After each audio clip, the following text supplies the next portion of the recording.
여러분 계속 요즘 이야기를 안 할 수가 없는 것이 코로나입니다. 코로나가 한때 또 몇 달 전만 하더라도 굉장히 심했었죠. 매일 일일 평균 확진자가 1000명대였습니다. 근데 지금 많이 내려갔죠. 최근에 300명대까지로 내려갔다가 최근에 다시 이제 조금 올라오긴 했는데 500명대고, 그리고 거의 학생들이고 단체 생활하는 사람들이어서 막 이렇게 사방팔방 사실 퍼질 것 같지는 않아요. 그래서 어쨌든 1000명대에서 500명대로 또 내려왔다라는 것이 우리에게 소망을 주긴 합니다.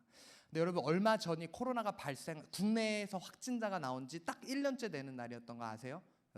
며칠 전이. 그래서 코로나 1년 하면서 뭐 뉴스에서도 많이 이야기하고 했는데, 여러분 어떠셨어요? 1년간 이 코로나와 함께 신앙생활 하시면서 또 직장생활 하시면서 가정에서 사람들과 시간을 보내시면서 여러분은 어떻게 한 해를 보내셨습니까? 저는 개인적으로 이번 한 해를 이 코로나 때문에 겪은 이 1년 동안 제가 그걸 하나 발견했어요. 온 국민이 손 씻기 전문가가 됐어요. 어린아이부터. 여러분, 손 씻는 방법 전에는 저도 잘 몰랐거든요. 그냥 이렇게 씻으면 비누칠하면 되는 줄 알았는데 그렇게 하면 안 된다고 하더라고요. 여러분 다 보셨죠? 뒤에도 이렇게 바르고 뭐 손톱도 이렇게 하고, 다 애들도 알 거예요. 유치원 애들도 알 정도로 온 국민이 이 손 씻는데 전문가가 됐어요. 그리고 또 한 가지 전문가가 됐는데 뭐냐면 마스크 전문가가 됐어요. 마스크. 제가 예전에는 물론 사실 미세먼지 때문에 마스크 조금 쓰긴 했었잖아요. 근데 저는 미국에서 막 들어왔을 때는 사실 마스크를 안 써봐가지고 이게 어디가 앞뒤인지를 알 수가 없겠더라고요. 근데 지금은 딱 봐도 누가 거꾸로 꼈으면 지적해 주실 수 있을 정도로 마스크에 대해서 아시고, 또 누구나 아주 깨고 있으시죠. 바이러스를 차단하려면 KF 몇 이상은 돼야 된다. 뭐 덴탈 마스크와 또 일반 뭐 천 마스크는 어떻고 이럴 정도로 마스크에 대한 또 상식이 굉장히 또 올라갔어요.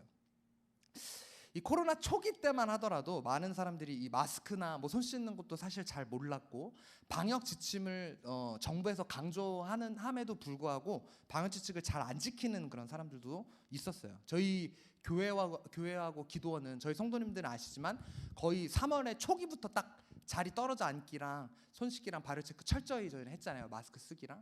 그래서 저희 성도님들이 이게 익숙해져 계신데, 가끔 이제 기도원에 오시는 분들이 좀 잘 초반에는 안 지키시는 분들이 많았어요. 마스크를 써달라 그러면은 알겠다고 하고 안 쓰세요. 그리고 제가 뒤에 있다가 또 10분 있다가 가서 저기요 마스크 좀 써주세요. 알겠다고 올린 다음에 또 금방 또 내려요. 그리고 또 잠깐 있다가 또 내리셨길래 저도 고집이 있거든요. 악착 같아서 방역수칙, 왜냐면 그 사람 때문에 뭐가 잘못되면은 저희가 책임을 져야 되니까 저는 해볼 테면 해보자고 또 가서 또 말해요.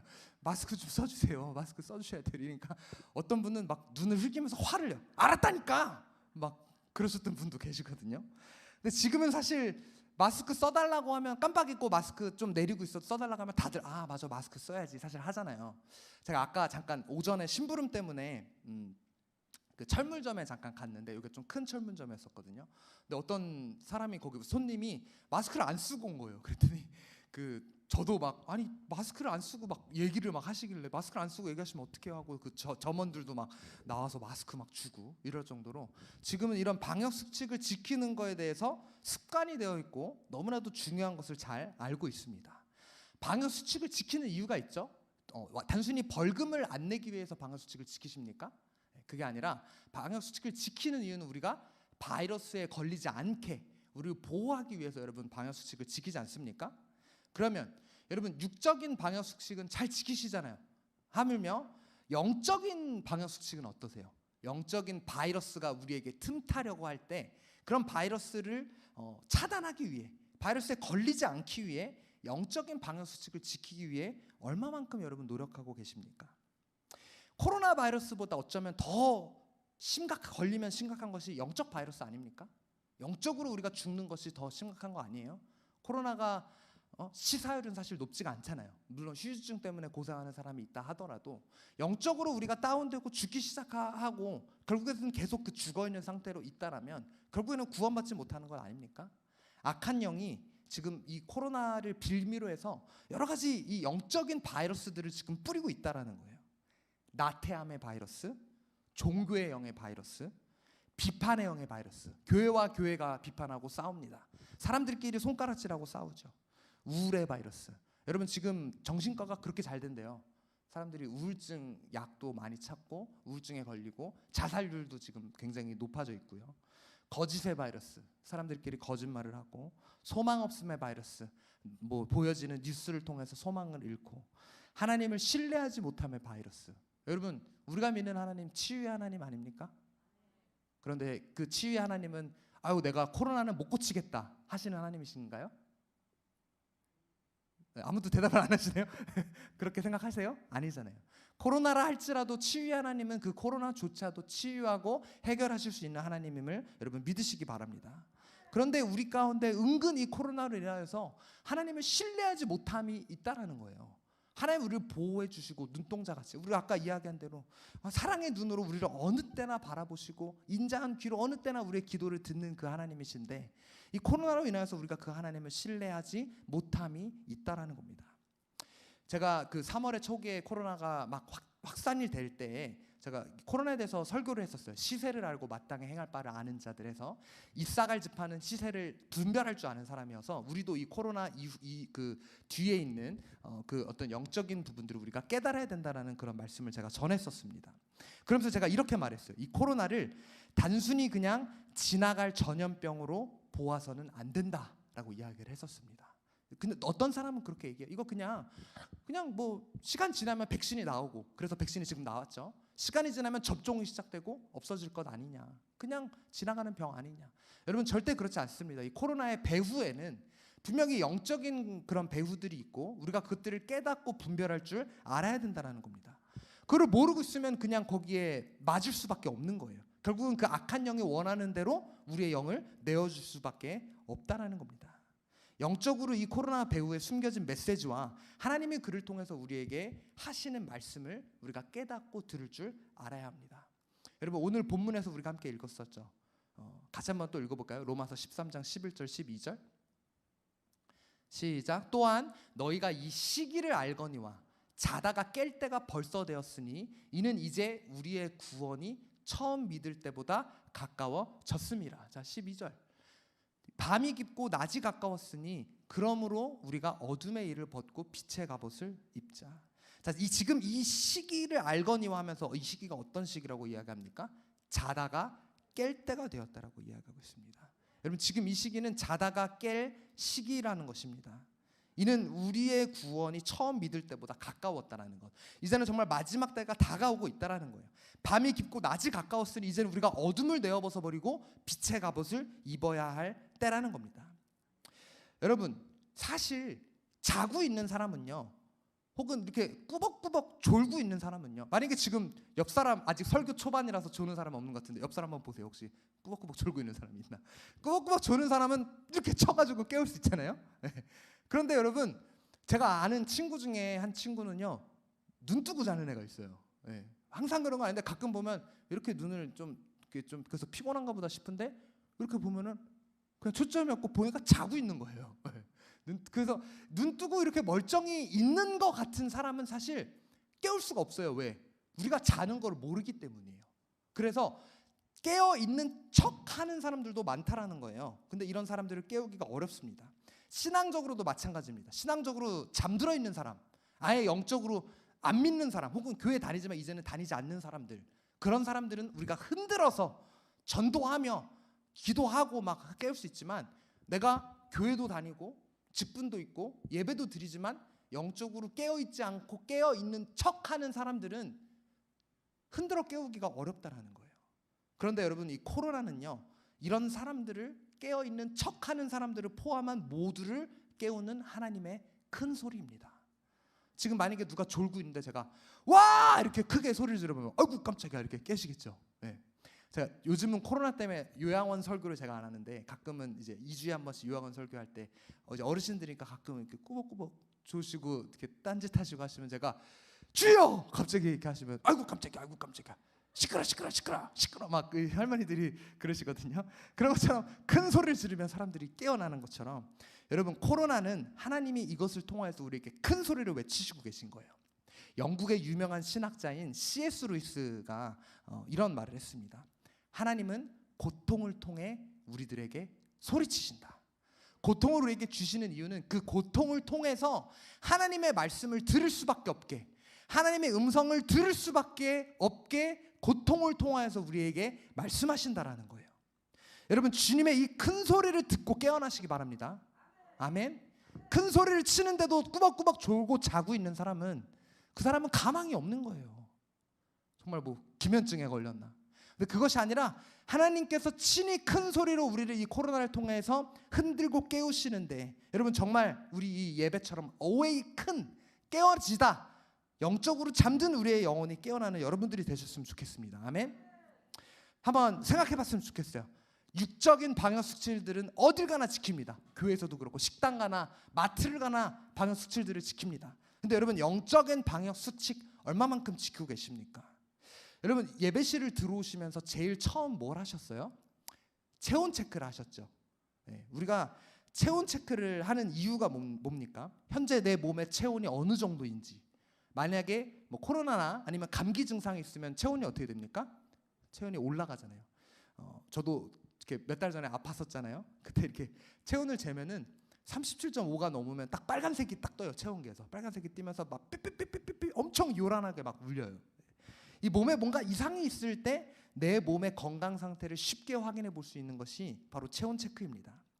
여러분, 몸에 열이 나나 안 나나, 몸이 조금만 이상하면, 여러분 요즘은 사실 코로나 때문에 옛날에는 열이 나면 피곤한가 보다 하고 쌍화탕만 드시고 주무실 수는 있어도, 지금은 여러분 체온 체크 수시로 하셔야 되는 거 알죠? 몸이 안 좋을 때는 혹시 열 있나? 혹시 코로나인가 하는 마음에 체온을 이렇게 또 재보시잖아요.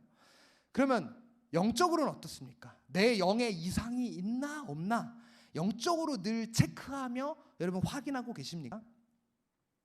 많은 사람들이 이렇게 얘기했어요. 이 코로나로 인해서 영적으로 많이 눌려 있는 것 같다라는 그런 말씀들을 많이 하시더라고요. 코로나로 인해서 영적으로 저는 정말 풍성해요, 어느 때보다 주님과 가까워요 라고 이야기하는 사람이 있을 수도 있지만 저는 본 적이 없어요. 이 자리에 그런 분들 계십니까? 네, 대단한 분이신 것 같아요.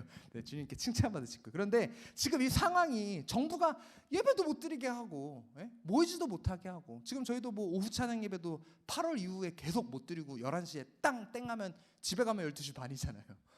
근데 물론 2월부터 저희는 저녁 예배 드리지만, 이런 여러 가지 상황 가운데 영적으로 우리가 눌려 있다라는 거예요. 근데 여러분, 무서운 것은요, 처음에 이 초기에 코로나 터져서 예배 제한되고 할 때는 우리 가운데 막 갈급함이 있지 않으셨어요? 뭔가 집에만 이렇게 막 바로 가니까 좀 갈급하고, 더 기도도 해야 될 것 같고, 뭔가 좀 나태해지는 것 같고, 영적으로 좀 덜 기도하는 것 같고, 그런 마음이 좀 있고 갑갑한 마음이 있었던 분들이 많이 계실 거예요. 실제로 저희 기도원에도요, 코로나 초창기에 그런 영적으로 답답한 마음에 기도하러 오히려 기도원에 오시는 분들이 조금 계셨었거든요. 근데 여러분, 이게 재밌는 것이 이제 1년쯤 되니까 사람들이 이것도 익숙해져요. 예배 안 드리는 것도, 그냥 집에서 편하게 온라인으로 예배 드리는 것도. 기도원 닫았어? 제가 아는 권사님이 얘기 들어보니까 원래 다른 기도원에서 정말 자주 기도하시고 항상 무릎 꿇는 분이신데, 거기는 지금 교회도 닫았고 기도원도 닫아가지고 그 뭐 미스터 트롯 어떤 그 남자에 나오는 프로그램만 묵상하신다 그러더라고요. 계속. 지금 이 코로나 시기에 더욱더 하나님께 나아가는 것이 아니라 지금 이게 익숙해져 버렸다라는 거예요. 영적인 나태함으로도 느껴지지 않고, 편하고 좋다, 익숙함이라는 거짓말로 우리에게 다가오고 있다는 겁니다. 주일에 일찍 가니까 편하구만, 개인 시간도 보낼 수 있고, 조금만 피곤하면 이제 어때요? 교회 안 가고 침대에 누워서 유튜브로 예배 드리는 사람도 있다라는 거예요. 익숙함이라는 늪에 빠져서 내 영의 상태도 모른 채 살고 있는 사람들이 너무 많다라는 겁니다. 여러분, 여러분의 영적 상태는 어떠십니까? 체온계 말고 영온계로 우리의 영을 잰다면, 여러분의 딱 영을 하나님께서 딱 잰다면, 빨간불 삐삐삐삐삐삐 울리실 분 계시지 않으세요? 정상 체온 나올 분도 계시지만, 영적으로 우리가 눌려 있어서 하나님과 멀어져서 영적 온도계가 위험을 알리는 신호로 삐삐삐삐 울리는 사람이 분명히 있을 거라는 거예요. 여러분, 우리는 영적 온도를 어떻게 체크할까요? 영적 온도를 체크하는 방법, 첫 번째, 나는 어떻게 예배드리고 있고 영적인 생활을 하고 있는지, 우리의 예배 생활과 영적 생활을 점검해 보시면 됩니다.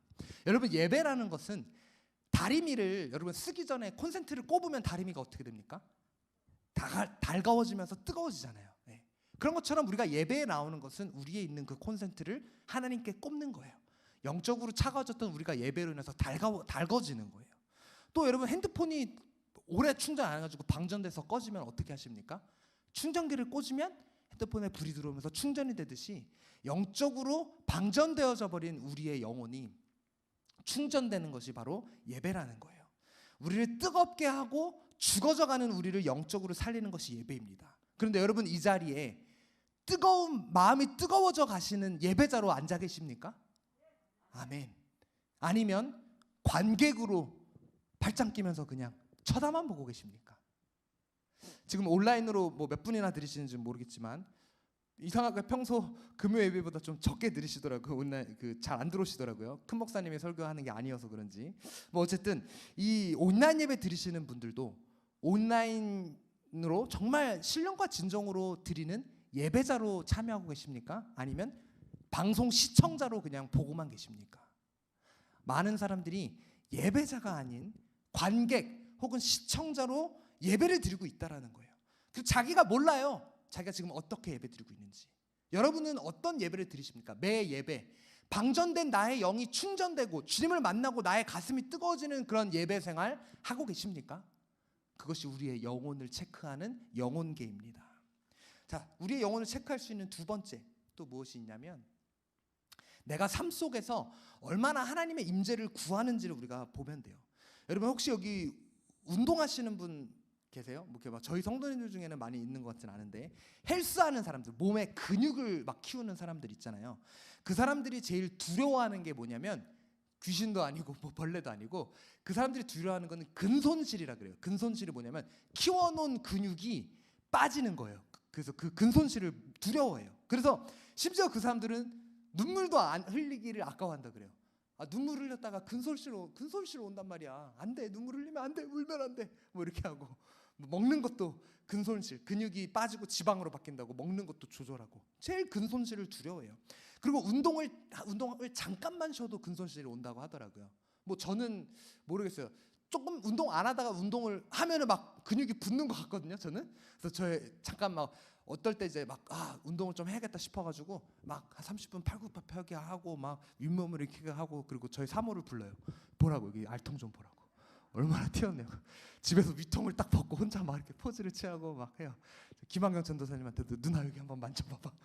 얼마나 튀어나왔냐고. 근데 이 사람들은 잠깐만 운동 안 해도 금방 근육이 줄어드는 거를 느낀대요. 그래서 쉴 틈 없이 정말 그렇게 열정으로 운동하는 사람들을 정말 못 봤어요. 하루도 거르지 않고 진짜 몸이 아무리 피곤하고 죽을 것 같아도 단 10분이라도 꼭 근육의 그 긴장감을 유지시키더라고요. 왜? 근손실하지 않기 위해. 그러면 여러분 운동하는 사람도 그렇게 하는데 하물며 신앙생활한다는 우리 영적으로 영손실 오지 않기 위해 목숨 걸으셔야 되는 거 아닙니까? 예? 눈물 조금만 흘려도 근손실 온다고 하는 그 사람들처럼 조금만 해도 우리의 영혼이 상해서 안 돼. 예배 잠깐만 안 가도 엄마 내일은 예배 가지 마. 좀 쉬어. 날씨도 안 좋은데 코로나 요즘 퍼지는데 예배 가지 마. 안 돼. 나는 예배 안 가면 영손실 온단 말이야. 예배 안 갈 수가 없어. 늘 예배 자리를 사모하고. 여러분 주님 하나님의 그 임재 가운데 들어가기 위해 힘쓰고 계십니까? 이 코로나 시대에 더 우리의 영혼을 지키기 위해 나의 영성 생활에 우리가 사활을 걸어야 된다라는 거예요. 네. 더 말씀 보고 더 기도하고 주님과 동행하기 위해 이전보다 더 노력하지 않으면 여러분 이 코로나 시대에 우리는 살아남을 수 없습니다. 저는 한편으로 코로나가 감사한 것은요, 이 코로나를 통해서 하나님 우리를 연습시키시는 거예요. 물론 지금이 진짜 마지막 때이지만 더 큰 환란이 올 때 우리가 그 환란을 견뎌야 하는데 여러분 이 코로나도 견뎌서 이기지 못하면서 어떻게 그 마지막 때의 환란을 이겨내시겠습니까? 그때 배교하실 거예요? 주님 안 믿겠다라고 하실 거예요? 지금 이 시기에 주님께서 우리를 훈련시키십니다. 여러분 여러분의 그 영성 생활을 위하여서 하나님의 임재 가운데 들어가기 위해서 여러분 사활을 걸고 계십니까? 나의 영혼이 죽거나 잠들지 않도록 늘 말씀 보고 기도하고 주님과 동행하기 위해 힘쓰시는 여러분들이 됐으면 좋겠습니다. 제가 얼마 전에 뉴스를 봤는데 멕시코에 있는 어떠한 남자의 이야기를 들었어요. 어떠한 남자가 자기 아내가 뭔가 좀 수상한 것 같더래요. 그래서 뭔가 좀 바람 피는 것 같은데 집 앞에 현관문 앞에 CCTV 그러니까 집 입구 앞에 CCTV를 설치해 놨는데 누구 오가는 사람은 없어서 아닌가 보다 했는데 어느 날 집에 뭘 정리하다가 옷장 문을 밀었는데 옷장 뒤에 어떤 그 바닥에 이만한 구멍이 있는 거예요. 저 보세요. 이게 지금 바닥이거든요. 바닥에 이렇게 사람 몸이 들어갈 수 있는 구멍이 있어서 아니 이렇게 큰 구멍이 여기 왜 있지 하고 그 구멍에 내려가 봤어요. 그랬더니 여러분 구멍에 뭐가 있었는지 아세요? 다음 사진 보여주세요. 터널이 있는 거예요. 이게 뭐야? 그래서 그 터널을 쫓아갔어. 끝까지 갔어요. 그랬더니 한 2분 정도 걸으니까 그러니까 몇 미터 되는 거죠. 뭐 한 몇십 미터 되는 것 같아요. 이 터널을 끝까지 걸어가서 보니까 거기에 뭐가 나오냐면 이웃집 남자 집이 나오는 거예요. 몇 집 건너서. 이 이웃집 남자가 바람을 피기 위해서 땅굴을 열심히 자기가 파가지고요. 몰래 그러니까 현관문으로 드나들지 않을 수 있는 거죠. 땅굴로 들어가서 남편 출근하면 그 집에 가서 바람 피고 그랬었던 거예요. 여러분 저는 이 기사를 보면서 그런 마음이 들었어요. 이야, 바람 피기 위해서 저런 땅굴 팔 정도의 열정이면 엄청난 열정이다. 그 사람이 보고 싶어서 저 불륜 상대가 너무 사랑스럽고 너무 만나고 싶기 때문에 매일매일 보고 싶기 때문에 그 남편이 출근할 때까지 기다렸다가 땅굴을 막 파가지고 땅굴로 들어가고 여러분 얼마나 대단한 열정입니까? 여러분 주님을 향한 여러분의 마음은 어떠세요? 땅굴 팔 정도의 열정 있으십니까? 주님께서 지금 우리를 깨우려고 이런 소리를 지금 내시잖아요. 깨어라! 땅굴 팔 정도로 나를 사모하느냐? 주님은 우리를 향해 이렇게 질문하십니다. 여러분 사랑하는 사람을 위해 저렇게 노력하는데 여러분 예배드리기 위해 땅굴 파실 의향 있으세요? 만약에 진짜 정부가 진짜 예배를 못 드리게 하면은 나는 교회 근처로 이사가서 땅굴을 팔 거야. 여러분 그런 마음 있으세요? 예배 드리기 위해 진짜 땅굴을 팔 정도의 하나님의 그 임재를 향한 그 마음을 갖고 땅굴 팔 정도의 그런 마음과 열정을 갖고 있는 여러분들이 되셨으면 좋겠어요. 그런 마음으로 늘 우리의 영혼을 점검하고 나의 영혼이 나태해지거나 죽지 않도록 주님 앞에 내 영혼에 빨간불이 들어오질 않는지 나의 이 영혼 체크를 늘 하시는 그런 여러분들이 되셨으면 좋겠습니다. 자, 여러분들이 이 예배 자리에 들어오셔서 체온 체크를 하시고 그 다음에 뭘 하셨습니까? 손소독하셨죠? 네, 손소독제로 손소독하셨습니다. 체온 체크한 뒤에 손소독을 하는 이유가 무엇입니까? 혹시 손에 묻어 있을지 모르는 바이러스를 죽이는 작업이에요. 네. 이따가 우리가 마스크 얘기도 할 거지만 아무리 마스크를 잘 써도요 손에 바이러스가 묻어 있을 수 있거든요. 그럼 마스크에는 보호가 됐어도 마스크를 벗고 나중에 내가 뭐 눈, 코, 입을 만질 때 그 바이러스가 몸으로 들어갈 수 있어요. 그렇기 때문에 손소독도 굉장히 중요한 거예요. 손을 올바로 자주 씻는 것, 그것이 바이러스로부터 차단하는 데 굉장히 중요한 역할을 합니다. 그래도 왜 손소독제 가지고 다니시는 분들도 있잖아요. 휴대용 손소독제. 그래서 수시로 손소독하는 그런 분들도 계십니다. 여러분 이 영적으로도 손을 씻는다는 것은 굉장히 중요한 역할을 합니다. 영적으로 손을 씻는 것. 성경에도 이 손 씻는 것이 나오는데요. 여러분 제가 일본에 한번 여행을 간 적이 있었어요. 일본에 여행을 가서 제가 일본에는 신사라고 남자 신사 말고 신을 섬기는 그런 제단들이 곳곳에 있어요. 뭐 어떤 제가 한 번은 호텔이 고층 빌딩이어서 굉장히 막 뭐 50몇 층에서 제가 잔 적이 있었는데 거기서 보니까 빌딩 위마다 신사들이 있더라고요. 예, 그리고 동네마다 공원마다 몇 걸음 가면 여기도 신사 있고 저기도 신사 있고 가서 뭐 자기들의 그 소위 말하는 귀신 자기들이 섬기는 그 신들을 섬기는 제단인 거죠. 네. 근데 제가 한 신사를 좀 큰 그런 신사를 갔었는데 거기서 굉장히 깜짝 놀랐어요. 이 사진 한번 보여주세요. 그 신사 앞에 웬 약수터가 있는 거예요. 그래서 제가 신사를 좀 계단을 올라가서 있어서 저 물을 마시려고 했는데 여러분 잘 안 보이시겠지만 여기에 보면 영어로 이렇게 써 있어요. 마시지 마시오. 절대 마시지 마시오. 거룩한 물입니다. 네. 여러분 저게 뭐 하는 거냐면 영적으로 그들의 신 앞에 나아갈 때 저 이 바가지 같은 걸로 물을 떠서 자기의 손에 뿌려요. 그래서 손을 깨끗이 하고 또 그 물을 입에 넣어서 마시는 게 아니라 입을 헹궈서 뱉어요. 내 입에 있는 더러움, 내 손에 있는 더러움을 그 신에 나아가기 전에 정결하게 하는 거예요. 여러분 그런데 성경을 좀 읽어보신 분들은 아실 거예요. 저거하고 비슷한 게 있죠. 뭡니까? 우리 성막론, 우리 목사님께서 성막론 하시잖아요. 성막론, 또 우리가 성전, 나중에 성전에도 있지만 성경에 보게 되면 구약에 물두멍이 있습니다. 물두멍이 어떤 역할을 합니까? 제사장이 주님 앞에 나아갈 때, 하나님의 임재 앞에 나갈 때 자신의 몸을 성결케 하는 거예요. 우리 출애굽기에 보면 이 물두멍에 대한 규례를 주셨습니다. 출애굽기 30장 17절부터 21절 말씀 저랑 한 절씩 교독하시겠습니다. 여호와께서 모세에게 말씀하여 이르시되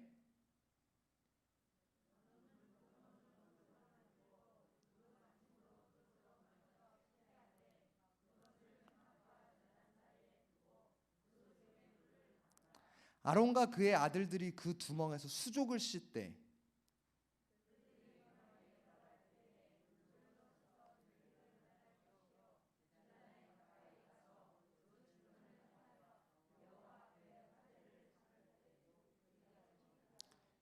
이와 같이 그들이 그 수족을 씻어 죽기를 면할지니 이는 그와 그의 자손이 대대로 영원히 지킬 규례니라. 수족을 씻는 것, 물두멍에 수족을 씻는 것이 무엇을 면한다고 해요? 죽음을 면하는 것. 하나님 앞에 나아갈 때, 하나님의 임재 앞에 들어갈 때, 우리가 아까 하나님의 임재를 구하자고 했잖아요. 물두멍에서 나를 깨끗이 정결하게 하지 않으면, 성결하게 하지 않으면 우리는 하나님의 임재 가운데 들어갈 수 없다라는 거예요. 우리가 바이러스 가운데에 바이러스로부터 보호하려고 우리의 손을 씻는 것처럼, 우리의 손 소독을 열심히 하는 것처럼, 여러분 우리의 영적으로 우리의 그 더러운 부분들을 늘 주님 앞에서 씻어내고 거룩하게 해야 합니다. 세상은요, 우리가 하나님께로 나아갈 수 없게 끊임없이 우리를 더럽혀요. 끊임없이 우리 가운데 영적으로 바이러스를 넣어주고 더럽게 합니다. 근데 여러분 성결케 하기 위해, 나를 깨끗게 하기 위해는 이 물두멍에 여러분의 손을 씻어야 된다는 거예요. 그러면 오늘날의 실질적인 이런 물두멍은 없는데 우리는 어떻게 손을 씻고 정결함을 얻을 수 있을까요? 여러분 찬송가 중에 이런 찬송가가 있죠. 나의 죄를 씻기는 예수의 피밖에 없네. 다시 성케 하기도 예수의 피밖에 없네. 예수의 흘린 피 나에게 하오니 귀하고 귀하다. 예수의 피밖에 한 번 더. 나의 죄를 씻기는, 나의 죄를 씻기 무엇밖에 없습니까? 예수의 피밖에 없네. 다시 성케 하기 선포하세요. 예수의 피, 예수의 피밖에 예수의 귀한 피, 예수의 귀한 피 나에게 하오니 귀하고 귀하다. 예수의 피밖에 없네. 영적으로 더러워지는 우리를 씻길 수 있는 것이 무엇이라고 이야기합니까? 예수의 피. 예수의 피가 온갖 바이러스를 묻혀온 우리를 깨끗게 하시는 소독제 역할을 하는 거예요. 여러분 그 예수 그리스도의 피로 우리가 깨끗함을, 나음을 입을 수 있습니다. 믿으십니까?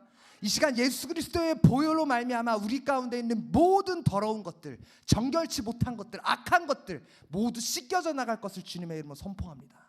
여러분 가운데 게으름 있으십니까? 코로나랑 상관없이 주님 앞에 나가야 하는데 여러분 가운데 음란함 있으십니까? 술 취함 있으십니까? 방탕함, 우울함, 하나님을 신뢰하지 못함, 악한 영의 역사, 그 모든 것들이 이 시간 예수 그리스도의 보혈로 깨끗함을 입을 것입니다. 주님의 보혈이 우리를 소독하십니다.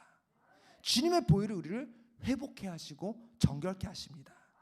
그런 정결한 작업이 있어야만 우리는 하나님의 임재 가운데 들어갈 수 있다라는 겁니다. 여러분 정결한 작업 없이는 성전 뜰만 밟고 가는 거예요. 정결함 없이 예배 가운데 나오셨습니까? 주님을 깊이 만나지 못합니다. 아까 제가 얘기했죠. 예배라는 것은 뜨거워진 우리 가슴에 불을 붙이는 것, 또 방전된 우리의 영혼을 채우는 것. 그런데 목사님, 저는 예배 올 때마다 뜨거워지지도 않고, 옛날엔 그랬던 것 같은데 어느샌가 충전되는 것도 아닌 것 같아요. 그냥 눈치 보이니까, 그냥 주일날 가야 되니까 오는 분들이 계세요. 그런 분들은 어쩌면 여러분들이 예수 그리스도의 보혈로 여러분들이 정결케 하지 않았기 때문에 하나님 가운데 깊은 임재로 들어가지 못하는 것일 수도 있다라는 겁니다. 여러분, 이 시간 주님이 여러분들을 자유케 하기를 원하십니다. 여러분들을 정결케 하기를 원하십니다. 여러분 가운데 묶인 것 있으십니까? 이 시간 주님께서 그것을 풀어내실 것입니다.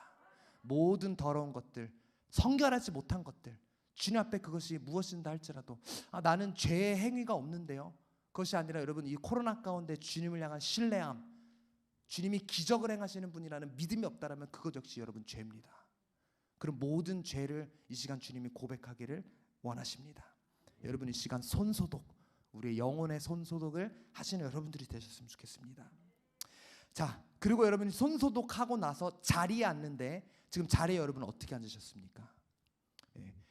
한 자리 뜨신 분은 여기 처음 오셔서, 청년들 예배팀 이제 처음 오셔서 한 칸 더 뜨셔야 돼요. 두 칸씩 뜨셔야 되거든요. 한 칸 옆으로 옮기셔야 돼요. 옆에 가운데 두 자리가 띄어 있어야 되는데, 그래야 2m가 되거든요. 그래서 우리가 이렇게 두 자리씩을 뛰고, 또 앞뒤로도 한 칸씩 떼야 돼요. 앞뒤로도. 그래서 앉는 자리가 있고 우리가 있는데, 그런 것처럼 우리가 처음 왔을 때부터 앞뒤 한 칸 꼭 뛰고 좌우 두 칸 꼭 이렇게 떨어지는 것을 우리가 계속 지켜지 않았습니까? 이 거리두기를 하는 이유가 뭐죠? 충분히 거리두기를 해야만 이런 바이러스를 또 차단시킬 수 있는 거예요. 비말이 이렇게 퍼지는 그런 부분이, 보통 다른 교회는 여러분 1m만 떼요. 한 자리만 아까 앉으셨던 것처럼 한 좌석만 뜨는데, 저희는 그거보다 더 철저하기 위해서 2m를 뛰는 거예요. 그리고 다른 교회는 좌석도 사실 적어가지고 할 수는 없는데, 저희는 그래도 넓은 예배실이 있기 때문에 2m 이상은 우리가 떨어져서 앉을 수 있다는 거예요. 여러분, 이 코로나가 전염병이잖아요. 그런데 다른 전염병보다 이 코로나가 무서운 이유 중 하나는 사실 치사율이 높은 게 아니라 뭐가 높죠? 전파력이 높아요. 사람을 죽이진 않는데 쉽게 다른 사람들에게 전파되는 거예요. 그래서 이 코로나가 전 세계적으로 난리인 겁니다. 여러분, 그런데 죄도 전파력이 있다는 거 아세요? 처음에 죄를 지은 하와가 선악과를 먹고 나서 그 죄를 누구에게 전하죠? 아담에게 전합니다. 하나님께서 아담을 책망할 때 아담은 또 그의 책임 전가를 누구에게 합니까? 하와에게 하잖아요. 죄는요, 이런 전염력이 있어요. 다른 사람들에게 전파시키는 거예요. 정말 이 바이러스 같은 역할을 죄가 한다는 거예요. 이 죄가 결국은 하나님의 임재 안에 깊이 거하던 아담과 하와를 범죄케 했다는 거예요. 여러분, 우리나라 속담 중에 이런 속담이 있죠. 친구 따라 강남 간다. 그런 말이 있는 것처럼 주변 사람, 내가 시간을 자주 보내는 사람은 나에게 영적으로 영향을 줄 수밖에 없는 거예요. 여러분은 어떤 분들하고 많은 시간을 보내고 계십니까? 만약에 내가 시간을 많이 보내는 사람이 술을 좋아하는 사람이라면 그 사람과 계속 술자리를 다니다 보면 어떻게 돼요? 계속 술 먹게 되는 거예요. 만약에 내가 제일 시간을 많이 보내는 사람이 도박을 좋아하는 사람이라 맨날 허구한 날 고스톱만 치면 그 사람들이랑 계속 앉아서 화투만 치겠죠. 그런데 내가 시간을 많이 보내는 사람이 신실한 사람에서 늘 예배 자리에 나오고 기도하고 말씀 보는 사람이라면 그 사람하고 만나서 무슨 얘기하겠어요? 이번 주에 받은 은혜를 나누고, 또 이번 주에 다음 주에 예배에 기대되는 것을 나누고, 교회 행사를 나누고, 은혜 받은 말씀 나누고 하지 않겠어요? 그 사람과 함께 예배 자리에 가고 기도하고 하지 않겠어요? 여러분은 어떤 사람하고 시간을 많이 보내고 계십니까? 또 여러분이 다른 사람에게 그런 사람이 되셔야 하지 않습니까? 내 가족에게, 내 직장 사람들에게, 내 친구들에게 영적으로 좋은 것을 전파하는 사람이 되어야 하지 않습니까? 그래서 여러분, 우리 동산교회는 이번 연도 표어가 뭡니까? 한번 읽어보세요. 시작. 바라는 교회. 주님의 향기를 바라는 사람이 되어야 하지 않습니까? 주님의 좋은 전파력을 나타내는 사람이 되어야 된다는 거예요. 여러분, 그런데 우리 이 그리스도인이 세상에 영향을 줘야 하는데 많은 사람들이 세상으로부터 오히려 영향을 받고 있는 사람들이 있다는 거예요. 좋지 못한 죄의 영향을 받는 사람들. 그래서 여러분, 그것들로부터 우리는 거리를 둬야 합니다. 2m도 부족해요. 20m, 세상으로부터, 나로 하여금 죄를 짓게 하는 것으로부터. 여러분, 핸드폰이 여러분으로 하여금 죄를 짓게 하십니까? 여러분, 계속 불평불만하게 만들게 하는 그런 친구들이 있으십니까? 거리를 두셔야 돼요. 20m도 모자라요. 200m 떨어져서 여러분 거리를 두셔야 해요. 얼씬도 하지 말아야 돼요. 그래서 시편에 우리 뭐라고 이야기했습니까? 복 있는 사람은 악인의 꾀를 쫓지 아니하며 죄인의 길에 서지도 않는다 그랬어요. 그 길에 섰다가 죄를 짓게 될 수밖에 없기 때문에 거리두기 하라고 지금 성경에서 이야기하고 있는 거예요. 나로 하여금 조금이라도 죄를 지을 수밖에 없는 것들로부터 우리는 거리를 두어야 합니다. 여러분, 우리는 애초에 그리스도인이 되기로, 교회 다니는 사람이 되기로, 예수 믿는 사람이 되기로 결정하는 그 순간부터 우리는 세상에 속해 있지 않습니다. 자연스럽게 세상과 거리두게 되는 거예요. 그리스도인이 된다는 것은 세상과 거리두게 하는 사람이 됐다는 거예요. 예수님께서 이렇게 말씀하셨습니다. 요한복음 15장 18절 19절 말씀 같이 한번 읽어보겠습니다. 시작. 세상이 너희를 미워하면 너희보다 먼저 나를 미워한 줄을 알라. 너희가 세상에 속하였으면 세상이 자기의 것을 사랑할 것이나 너희는 세상에 속한 자가 아니요 도리어 내가 너희를 세상에서 택하였기 때문에 세상이 너희를 미워하느니라. 본래 세상에 속했었던 우리를 예수님께서 불러내어서 그의 소유로 삼아 주셨다라는 거예요. 그의 자녀로 택해 주셨다라는 거예요. 그리스도인이 됐다라는 것은 세상의 미움을 받을 수밖에 없다라는 거예요. 누가 저한테 이런 말을 했어요. 목사님, 요즘 이렇게 심해진 기독교 혐오를 어떻게 합니까? 여러분, 인터넷에 뉴스만 봐도요, 말 못할 욕들이 교회를 향해서, 예수님을 향해서, 기독교인들을 향해서 쓰여져 있어요.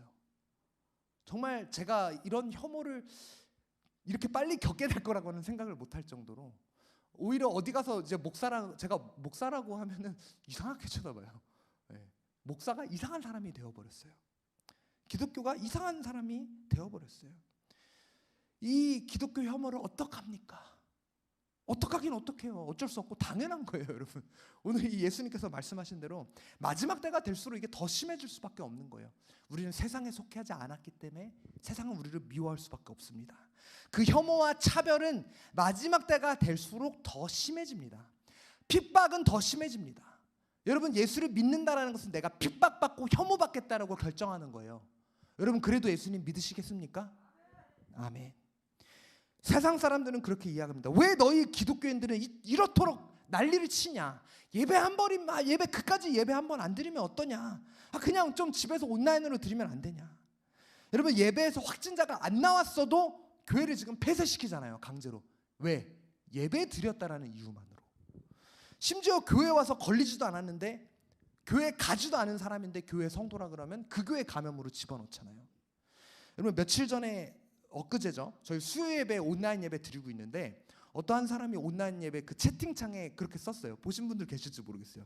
이 사람이 저희 교회 예배에, 기도원 예배에 들어와서 코로나 잔치 터졌네, 잔치 쳐졌어, 잔치 안에 코로나 잔치, 그렇게 댓글을 남겼어요. 제가 그걸 보고 밑에 천안 동산교회와 겟세마네 기도원은 모든 방역 수칙을 지키며 예배하고 있습니다. 감사합니다, 이렇게 하고 그 사람의 댓글을 숨김 처리했어요. 혹시 지금 또 그 사람 들어와서 그렇게 지금 댓글 쓰고 있나요? 세상 사람들은요, 예배 드리는 게 못마땅한 거예요. 그게 싫은 거예요. 애초에 그리스도인이라는 정체성은요, 이렇게 세상으로부터 거리두기를 할 수밖에 없다라는 거예요. 여러분, 요즘 과학적으로 유행하고 있는 것이 하이브리드예요. 하이브리드가 뭐냐면 이거하고 짬뽕된 거예요. 우리 자동차도 하이브리드 차라 그래가지고 휘발유랑 또 그 약간 전기랑 섞어서 가는 이런 차, 하이브리드 차라 그러죠. 동물도 하이브리드 동물들을 만들고, 과일도 품종들 하이브리드 과일 만들잖아요. 망고 수박 막 나오고, 오렌지도 뭐 교배시켜가지고 나오고. 여러분, 그런데 우리 그리스도인들은 세상하고 하이브리드 그리스도인들이 될 수 없다라는 거예요. 세상에 한 발 담그고 하나님한테 한 발 담그고, 이런 하이브리드는 존재할 수 없다라는 겁니다.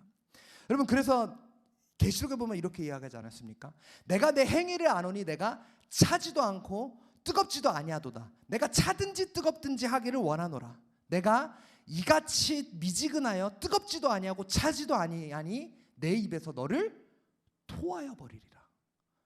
여러분 하이브리드 신앙생활 하고 계세요?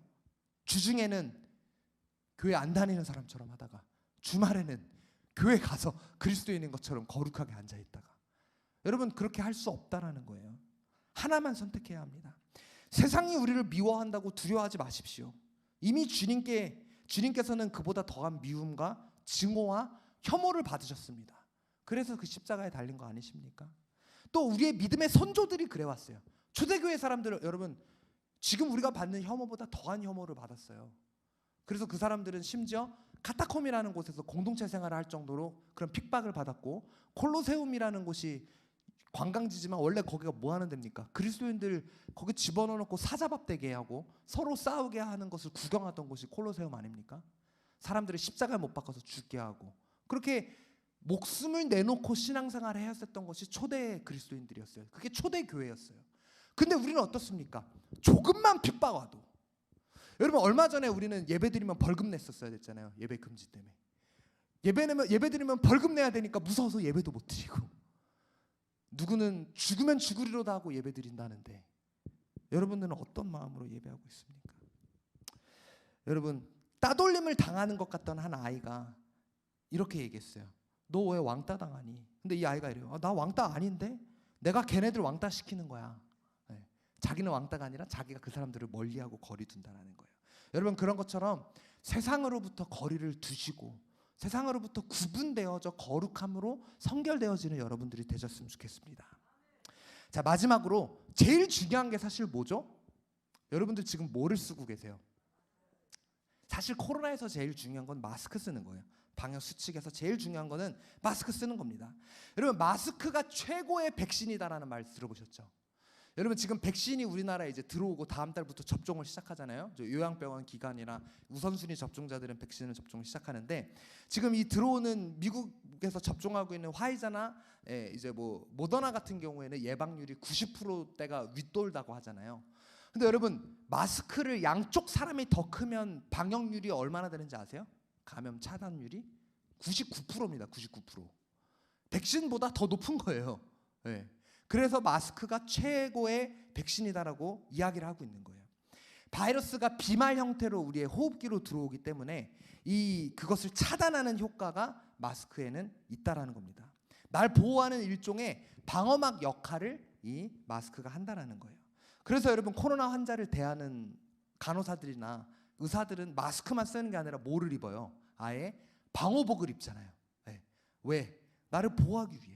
여러분 코로나 확진자랑 지금 만나야 되는데 마스크도 안 쓰고 만나실 분 있어요? 나는 코로나를 걸려가지고 회사를 좀 쉬고 싶다, 그런 마음으로 마스크를 안 쓰고 확진자를 만나시겠어요? 그런 사람은 없다라는 거예요. 여러분 그런데 우리를 공격하는 영적 바이러스가 분명히 존재합니다. 그런데 여러분 영적으로 마스크 쓰고 계십니까? 영적으로 나를 보호하는 방어구 여러분 입고 계십니까?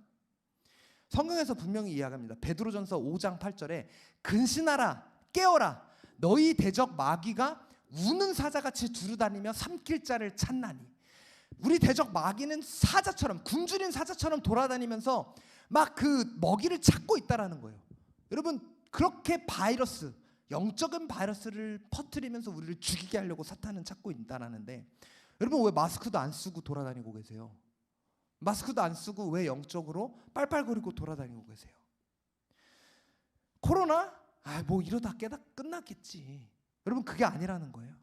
심지어 이 그리스도인이라는 사람들조차 영적인 바이러스에 걸려서 감염된 채 죽어가고 있다는 거예요. 여러분 영적인 이 공격 앞에 방어구, 마스크 없이는 우리는 철저하게 패배할 수밖에 없습니다. 또 심지어 죽을 수밖에 없어요. 여러분 패배하기 원하시는 분 계십니까? 아니면 승리하기를 원하십니까? 주님 앞에 영적인 마스크와 방어구를 써서 승리하시는 여러분들이 되셨으면 좋겠습니다. 여러분 제가 미국에서 대학교 다닐 때 제 룸메이트 친구가 하루 저녁은 저 기숙사에서 자고 있는데 새벽에 저를 깨우더라고요.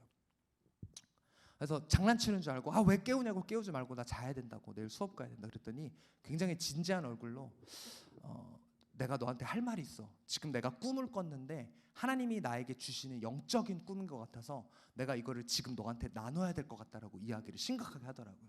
그래서 제가 침대에서 내려와서 의자에 그 친구를 마주 앉았어요. 그때는 이 친구가 이렇게 이야기하더라고요. 자기 꿈속에 그리스도인들이 한 100여 명이 어떤 언덕 같은 데서 공동체 훈련을 하고 있더래요. 거기서 막 교회 어떤 수련회처럼 공동체 훈련을 하고 있는데 저 언덕에서 어떤 한 군인들 3명이 총을 들고 갑자기 나타나더래요. 그래서 총을 갑자기 하늘 위에 쐈다 합니다. 빵!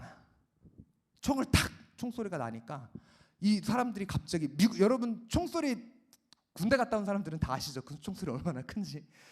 미국에서도 저도 한번 길거리에서 총격전이 있는 걸 본 적이 있어서 했는데 굉장히 살벌하게, 여러분 미국 사람들은 이 총격전을 가끔 보기 때문에 이 총소리가 나기만 하면 바로 다 엎드립니다. 잘못하다가 총 맞기 때문에. 그래서 이 총소리가 딱 꿈속에서 나자마자 모든 그 100여 명의 그리스도인들이 다 땅바닥에 엎드렸대요. 땅바닥에 엎드려서 바들바들 떨고 있는 거예요. 그래서 이 군인들이 한 발짝 한 발짝 전부 이 사람들이 모여있는, 이 그리스도인들이 모여있는 곳에 오기 시작했대요.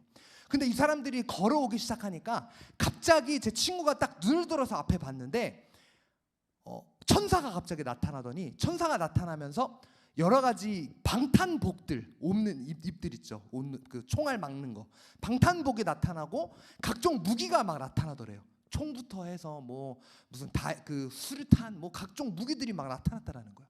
그래서 제 친구가 빨리 그 방탄조끼를 이렇게 입고 총 몇 개를 챙기고 수류탄을 챙기고 자기를 보호할 수 있는 그 언덕에 이렇게 바위에 이렇게 숨어서 이렇게 기다렸대요. 근데 그 군인들이 오면서 사람들을 총을 쏘기 시작하는 거예요. 그래서 사람들은 총에 맞아 죽어갑니다. 그 모습을 보고 제 친구가 이야기했어요. 지금 그 그리스도인들이 몇 명 있었다라고요? 100여 명이 있어요. 지금 총 쏘는 사람들은 몇 명입니까? 3명이에요. 지금 그러면 상식적으로 어떻게 해야 돼요? 제 친구가 이렇게 소리쳤어요. 지금 여러분 엎드려 있지 말고 일어나서 눈앞에 있는 방탄조끼를 입고 총을 들어서 저와 함께 싸웁시다. 그럼 우리는 저 사람들을 제압하고 이길 수 있습니다라고 고래고래 소리치는데, 이 사람들이요 그냥 그 얘기를 듣지 않고 누워서 총에 맞아서 죽어가더래요. 제 친구는 혼자 그래서 반격하려고 막 애타 있는 상태에서 꿈에서 깬 거예요. 그러면서 그렇게 이야기하더래요. 이게 하나님이 주시는 예언적인 꿈 같다고. 제가 그 얘기를 듣는데 소름이 돋으면서 그렇게 생각이 들더라고요. 여러분 영적으로 아까 지금 저 읽은 베드로전서 5장 8절 말씀처럼 악한 영은 우리에게 총을 쏘면서 다가오고 있는데, 여러분 방탄조끼 입고 계세요? 여러분 무기 쥐우면서 반격하고 계세요? 많은 사람들이 영적으로 잠들어서 총에 맞아서 죽어가고 있다는 거예요. 특별히 이 코로나 시대에 악한 영은 우리를 향해서 총격질을 합니다. 그런데 여러분 영적인 방어 도구 챙기고 계십니까? 영적인 마스크 쓰고 계십니까? 반격하고 계십니까? 우리에게 하나님이 주신 그 꿈에 나타난 것처럼 방탄조끼와 총은 무엇입니까? 에베소서 6장 10절에서 18절 말씀 같이 함께 교독해 보시겠습니다. 시작. 끝으로 너희가 주 안에서 그 힘의 능력으로 강건하여지고, 11절 읽어보세요.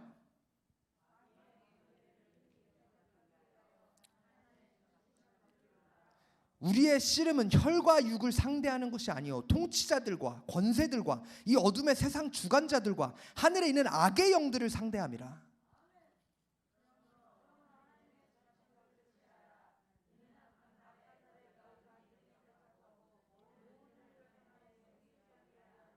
그런즉 서서 진리로 너희 허리띠를 띠고 의의 호심경을 붙이고 평안의 복음이 준비된 것으로 신을 신고 모든 것 위에 믿음의 방패를 가지고 이로써 능히 악한 자의 모든 불화살을 소멸하고, 17절 읽으세요.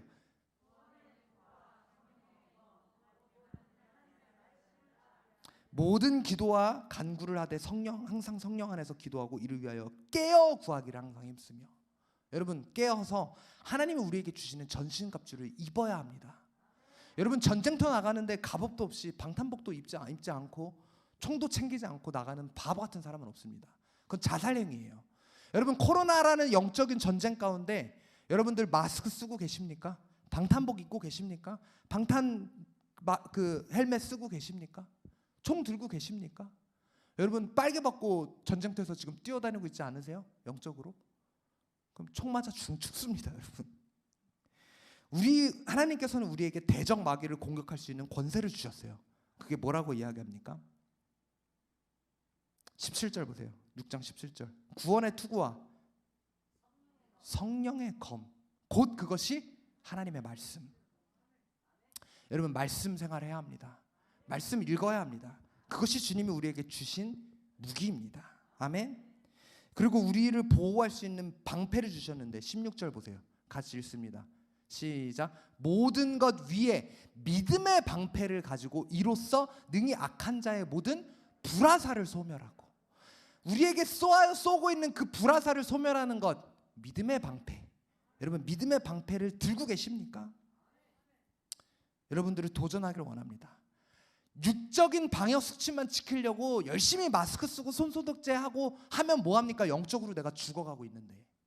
영적인 방역 수칙, 여러분, 영적으로 손소독하고 우리의 체온을 체크하고 마스크 쓰고 우리의 대적 마귀에 대적하는 하나님의 군사가 되는 여러분들이 되셨으면 좋겠습니다.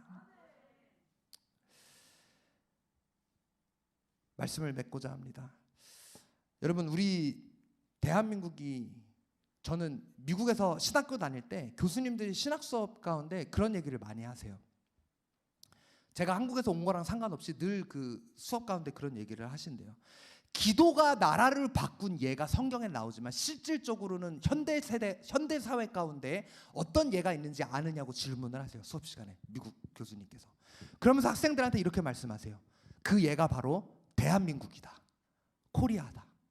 여러분, 우리나라는 지금의 이 우리나라가 있기까지 짧은 시간 안에 하나님께서 우리에게 여러 축복들을 주셨습니다. 식민지 시대를 거쳐서 곧이어서 6.25 전쟁이 터졌어요. 그런데 그 6.25를 겪은 지 얼마 되지 않아서 많은 사람들이 하나님 앞에 울부짖고 부르짖었습니다. 미국에는, 다른 나라에는 없는데 우리나라에만 있는 것들이 있죠. 뭡니까? 우리나라는 기도의 나라예요. 많은 사람들이 새벽에 일어나서 기도하기 시작했어요. 새벽 기도를 하기 시작합니다. 통성 기도를 하기 시작합니다. 여러분, 주여 삼창 우리나라밖에 없어요. 주여 주여 주여라고 부르짖으면서 기도하는 나라 우리나라밖에 없습니다. 여러분, 기도원이라는 문화 자체가 우리나라밖에 없습니다. 6.25에서 나라가 회복되었지만 90년대 때는 또 뭐가 왔었죠? IMF가 왔습니다. IMF가 겪으면서 사람들이 어디를 많이 갔는지 아세요? 교회와 기도원에 많이 갔어요. 우리 이 대한민국은 기도로 인한 기적을 경험한 나라입니다. 우리가 힘들 때 하나님 앞에 나아갔고 하나님은 우리의 기도를 들으시고 살려주셨다라는 거예요. 여러분, 그런데 지금 오늘날에는 교회와 이 기독교회는 어떤 나라가 되었습니까? 어떤 남들에게 어떤 이미지가 되었습니까? 온 국민의 지탄의 대상이 되고 있잖아요. 많은 사람들이 교회를 혐오하고 그리스도인들을 혐오하고 예배를 혐오하는 그런 시대가 되었습니다. 여러분, 그럼에도 불구하고 우리는 예배하는 것을 멈추지 말아야 합니다. 많은 사람들이 우리를 비난한다 할지라도 이전에도 우리가 기도하고 하나님 앞에 예배자리 가운데로 나아갈 때 우리를 살리셨던 그 하나님이 오늘날에도 우리를 살리실 줄을 믿으시길 바랍니다. 기도하는 것을 멈춰서는 안 됩니다. 하나님 앞에 나아가는 것을 멈춰서는 안 됩니다. 여러분, 사사시대 때 미디안의 13만 5천 명 군사와의 그 전쟁을 앞두고 하나님께서는 처음에는 3만 2천 명이라는 그 군사들을 보내셨었는데, 그 3만 2천 명이 전쟁에 나간 것이 아니라 그 중에서 추려서 단 300명만 하나님께서 사용하셨습니다. 기도원의 300용사, 여러분 기억하시죠? 그리고 세월이 흘러서 여러분, 바알 앞에 무릎 꿇지 않은 한 하나님께서 뭐라고 말씀하셨습니까? 열왕기상 19장 18절에 엘리야에게 하나님께서 이렇게 말씀하십니다.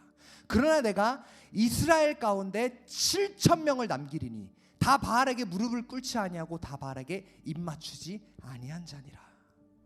여러분, 많은 사람들이 필요한 게 아니에요. 소수의 사람이 하나님의 마음을 품고 기도원의 300용사가 되어서 바알에게 무릎 꿇지 아니한 7천 명의 사람이 되어서 기도하며 나아갈 때 하나님이 우리를 살리실 겁니다.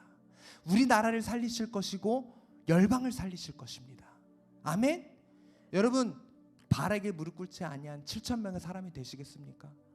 그 어떠한 상황에도 하나님께 나아가기를 멈추지 아니하고 영적인 방역 수칙을 지키며 하나님의 신실한 300 군사가 되시겠습니까? 하나님은 그런 소수의 사람을 찾고 계십니다. 그래서 저희는요, 저희 겟세마네 기도원은 없었던 예배지만 주일 저녁에 더 예배하기로 했어요. 주일날 많은 교회들이 예배를 멈춰요. 찬양하기를 멈춰요.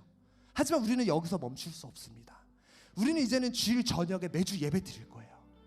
2월부터는 이렇게 계속 늘 기도하고, 나라를 위해 기도하고, 교회를 기도하고, 나의 삶을 하나님께 의탁하고 기도하고, 영적으로 우리가 더 풍성해지기 위해 주님의 임재를 사모해서, 아까 그 땅굴 파면서 불륜을 저지른 그 사람보다 더한 사랑의 마음을 주님께 갖고, 주일에 낮에 한 번 예배 드리는 걸로 모자라서 우리는 더 이제는 주일날 주님 앞에 예배하며 나오기로 결단했습니다.